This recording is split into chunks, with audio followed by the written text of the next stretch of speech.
Bonjour à toutes et à tous. Je m'assois parce que je fais 2 mètres, j'ai l'impression d'être trop grand en plus sur scène. Je suis ravi d'être là. Donc moi je vais parler de stress et de performance. Malheureusement, j'ai pas une solution à ce problème. Mais par contre, je trouve que le stress, c'est fondamental. Déjà, quand on est stressé pour un événement, pour une réunion, pour un événement sportif, d'abord ça veut dire qu'on est intéressé par ça. Ça veut dire qu'il y a quelque chose en nous qui fait qu'on vibre pour cet événement-là. Au départ, le stress, c'est quand même physiologique. C'est à l'époque, il y a des centaines d'années, c'était pour nous sauver la vie. Donc le stress, il y a aussi ça, on est plus à l'écoute, on a le corps qui est plus préparé pour le niveau du sport. Et donc il faut le prendre niveau positif. Moi, ce que j'aime pas trop dans le mot stress, c'est que c'est très négatif, surtout en France. Et je préfère utiliser le mot excitation. C'est un peu la même chose. On tremble, on ne sait pas pourquoi, on a le ventre qui va dans tous les sens. Et ça se gère en fait. Comment on fait pour gérer ce stress? Déjà, on l'a, c'est bien, ça veut dire qu'on est au bon endroit et au bon moment. La première clé, évidemment, c'est d'avoir travaillé. Si on arrive comme des touristes, il y a peu de chances que ça marche et qu'on arrive à gérer le stress. La deuxième, c'est des petits exercices en fait. C'est essayer de canaliser. Pour moi, le stress, je le visualisais dans mon ventre un peu comme une boule pleine d'énergie, un peu une tornade. Il y avait énormément d'images qui me venaient. Et quand j'ai échangé avec mon préparateur mental, il me dit mais comment tu fais pour canaliser tout ça? Et donc moi j'avais une image d'une tornade qui tournait comme ça, et en fait à chaque tour ça prenait un peu l'énergie négative, ça la nettoyait et ça me renvoyait de l'énergie positive. C'est un concept, mais ça m'allait bien. Et en fait, au fur et à mesure, donc en compétition, je restais sur la tornade. Et quand c'est plus calme, quand aujourd'hui je vais me mettre devant vous pour discuter, j'imagine plus une petite roue. Parce je pars toujours d'un truc qui est assez rond, parce que pour moi, ça part vraiment d'une boule au ventre. Et en fait, cette roue, j'ai un petit exercice, et vous pouvez tous le faire, toutes et tous le faire chez vous. Quand on est au calme, quand on est bien, on s'imagine une roue dans son ventre qui tourne à une vitesse. C'est un peu la roue de l'énergie. Elle tourne dans un sens, dans l'autre, vers l'avant, vers l'arrière. Ça dépend des personnes, ça dépend comment on se sent. Et elle tourne à une vitesse que vous avez décidé. Et en fait, à cette vitesse-là, cette roue, dans ce sens-là, vous sentez bien. Et le jour où vous allez être stressé, si vous repensez à cette roue, vous allez voir qu'elle tourne dans tous les sens et pas du tout à la vitesse que vous voulez. Et en fait, ça, moi je l'ai beaucoup travaillé, c'est-à-dire que ma roue, il y avait un petit peu d'eau dedans, évidemment c'était un peu mon élément, il y avait de la montagne parce que j'ai grandi au ski, il y avait un peu de mer parce que j'adore cet élément, et en fait c'était une roue que j'aimais me mettre dans l'esprit, et comme ça je pouvais la dompter, je savais qu'elle m'appartenait. Et en fait, dès que ça partait un peu dans tous les sens, hop, je me calmais, je la faisais rouler à l'intensité que je voulais, et elle dégageait l'énergie que je voulais. Et je vous assure, c'est pas beaucoup de travail, et ça marche très très bien. Ensuite, voilà, donc ça c'est la partie un peu pour gérer son stress un peu tous les jours.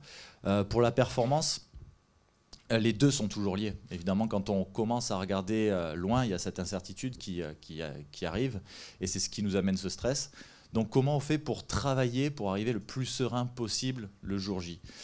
Je ne vais pas vous apprendre à faire votre métier, mais simplement, je crois que la clé pour y arriver, c'est des bons objectifs. Alors, vous allez me dire, c'est tellement évident, merci d'être venu. Mais non, c'est plus profond que ça. En fait, je pense que les objectifs, il faut qu'ils soient d'abord concrets. Et comment on fait des objectifs concrets? Il faut qu'on puisse ils soient presque très identifiés, mais presque palpables. C'est-à-dire que, petit exemple, j'ai croisé un de mes amis il y a quelques semaines, et je lui dis comment ça va dans ta nouvelle vie? Et il m'a dit ça va, je travaille énormément et tout. Je dis c'est cool et tout, c'est quoi tes objectifs? Il me dit ah, je vais être riche. Je dis super, franchement, je te juge pas là-dessus. Je dis mais par contre, c'est pas un objectif palpable. Je dis à un moment donné, tu vas te retourner dans 10 ans, tu auras travaillé, tu seras passé à côté de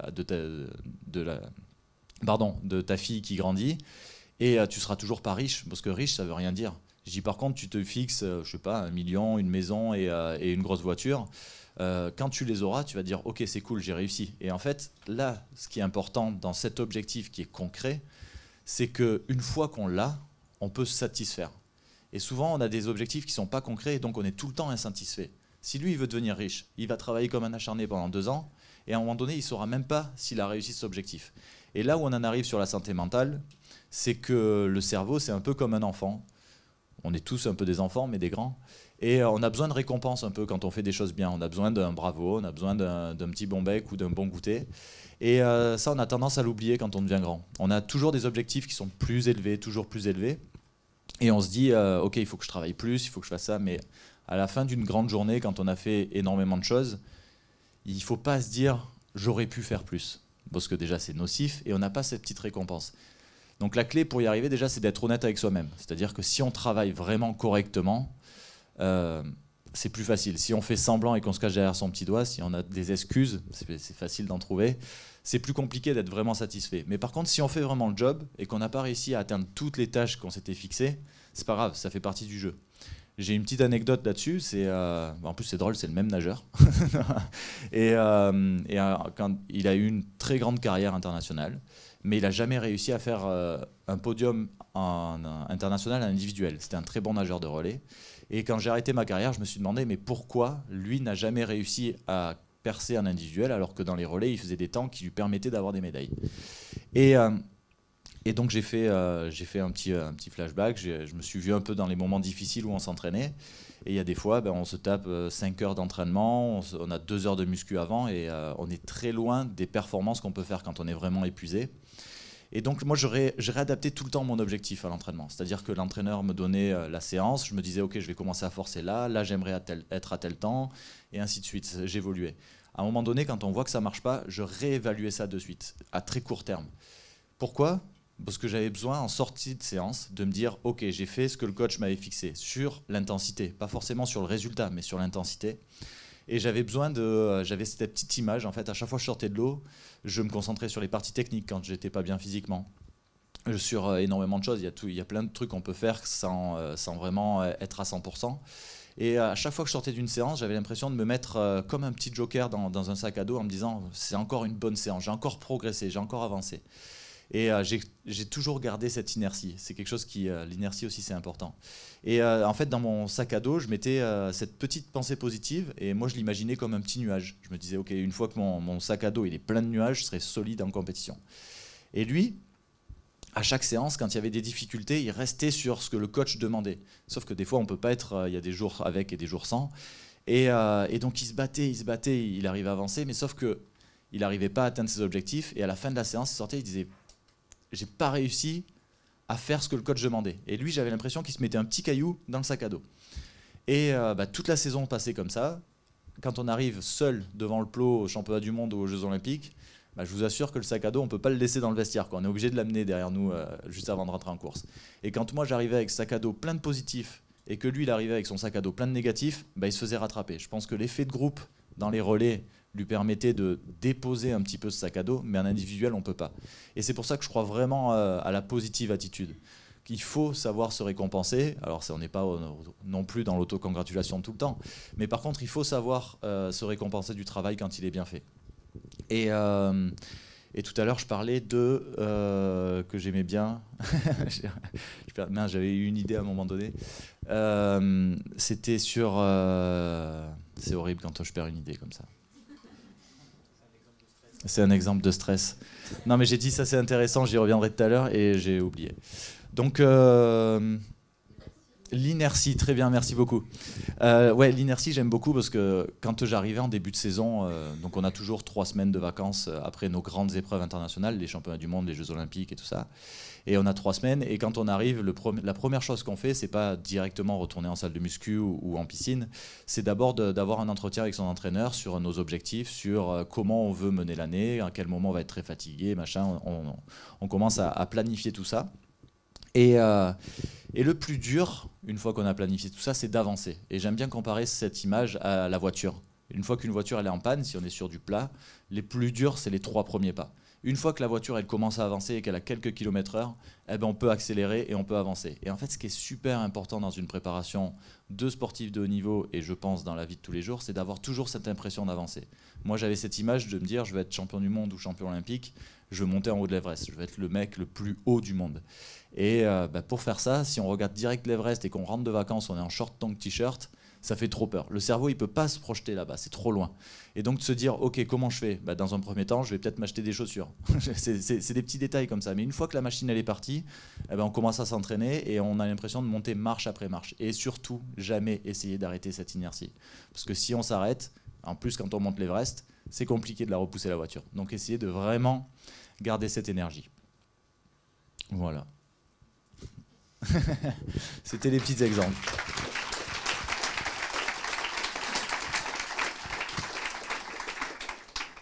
Merci beaucoup Camille. Alors on a quelques minutes pour des questions, donc n'hésitez surtout pas.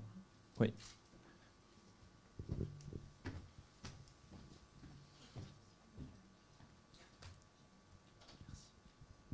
Bonsoir, donc, je m'appelle Sylvie Touvenin, je représente la société AREP. Alors, je suis responsable qualité de vie au travail et sophrologue. Et dans votre discours, ça m'a parlé, vous avez abordé les sujets avec des images, des visualisations. Est-ce que dans vos entraînements, vous êtes accompagné par des thérapeutes tels que les sophrologues ? Ça se fait de plus en plus. À l'époque, ce n'était pas encore le cas. Nous, on a déjà été les premiers à intégrer un préparateur mental. Donc il y avait un petit peu de sophrologie pour ceux qui en avaient besoin.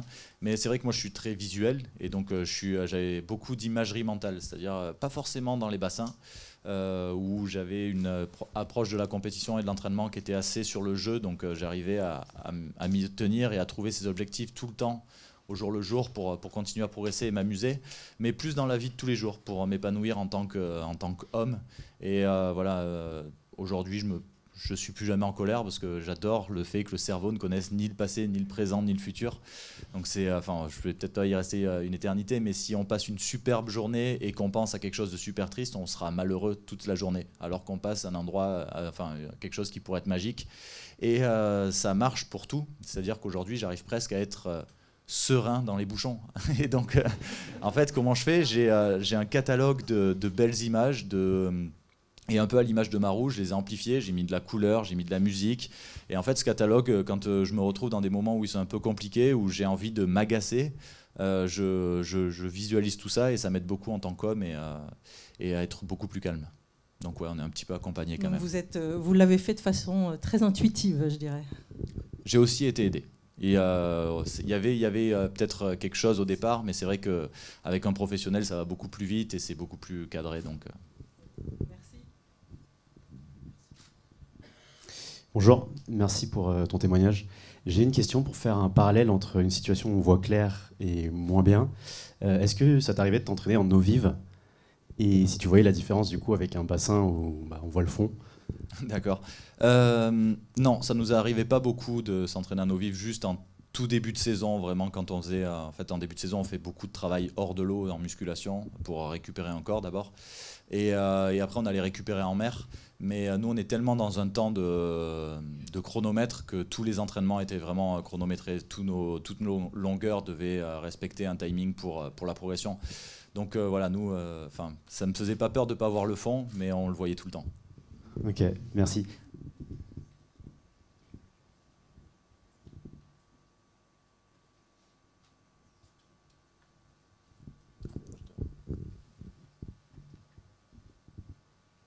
Merci beaucoup pour ton intervention. Je voulais savoir comment est-ce que tu gérais ton stress avant, ces quelques instants avant que la compétition commence, avant que tu commences à plonger. Est-ce que tu avais des techniques, une manière de maîtriser ce stress ? La première technique pour maîtriser ce stress ou cette excitation, c'était le travail. Je savais quand la saison s'était très bien passée, que j'avais mis tout bout à bout, quand j'arrivais, je savais que j'allais être fort. Ça ne veut pas dire que j'allais être le plus fort, mais par contre, je savais que j'allais être solide. Quand c'était une année compliquée, on arrive un peu plus anxieux quand même. C'est plus compliqué de se rassurer. Et puis, le cerveau n'est pas si mal fait, c'est qu'on ne peut pas se mentir, quoi. Si on a eu une saison vraiment avec des galères, et quand on arrive, on dit oh, « je suis quand même le plus fort », le cerveau il dit « non, non, non, arrête de te leurrer ». Et comment je faisais on va prendre les saisons où tout se passait bien. Je crois qu'un sportif de haut niveau, en tout cas pour moi, c'est vraiment le cas, quand on arrive aux championnats du monde ou aux Jeux Olympiques, se dire « je veux être le meilleur du monde », c'est effrayant. Comment, c'est quelque chose qui, juste aujourd'hui, je me dis j'ai réussi à le faire, c'est un truc de malade, je sais même pas dire des mots là-dessus. Donc quand j'arrivais en compétition, j'étais vraiment caché derrière une armure, c'est-à-dire c'était un mec qui était beaucoup plus de confiance en soi, limite de l'arrogance. Je marchais tout le temps très droit et je crois beaucoup à l'aura, en ce que l'être humain dégage. Et je me disais, si j'arrive à dégager cette confiance en moi à outrance, les gens, mes adversaires surtout, vont le ressentir. Et c'était vraiment le cas. C'est-à-dire que moi, je marchais tout le temps droit et eux, je les voyais tête baissée quand ils me croisaient. Et ça, en plus, c'est un cercle vertueux parce que plus on en croise qui baisse la tête et plus on marche droit. Et c'est un truc génial. Et donc, cette armure, elle se consolidait aussi grâce à ça. Et après, quand j'arrivais proche de l'événement, je me mettais, on l'a entendu tout à l'heure, c'était moi la dernière phrase, je me mettais le seul objectif de tout donner. Donc j'avais déjà mon plan de course en tête. Je maîtrisais quand même un peu le sujet. Et la seule chose que je me disais, c'est vraiment, je vais tout mettre dans ce bassin et je vais laisser toute mon énergie.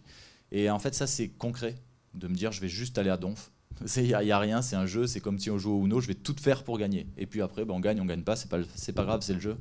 Mais voilà, un objectif facile à atteindre. Si je me disais avant de nager, je vais être champion du monde, ça mettait un peu le vertige. Donc je me mettais vraiment tranquillement dans ma bulle et je mets tout bout à bout, tout ce que j'ai appris, tout ce que j'ai répété des milliers de fois. Et surtout, je vais m'amuser. Parce que pour moi, le sport, c'est un jeu. Et au pire, si moi je rate, c'est moins grave que notre prochain, notre prochain qui va passer. Donc ouais, c'était vraiment m'amuser. Merci beaucoup.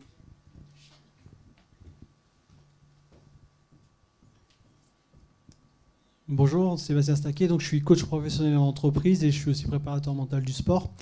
J'utilise des outils de neurosciences pour justement détecter le niveau de stress. Donc, pour entrer un peu dans le détail, système sympathique, parasympathique, la charge allostatique qu'on peut avoir. Je voulais avoir votre retour justement. Comment vous saviez en fait que vous étiez en stress?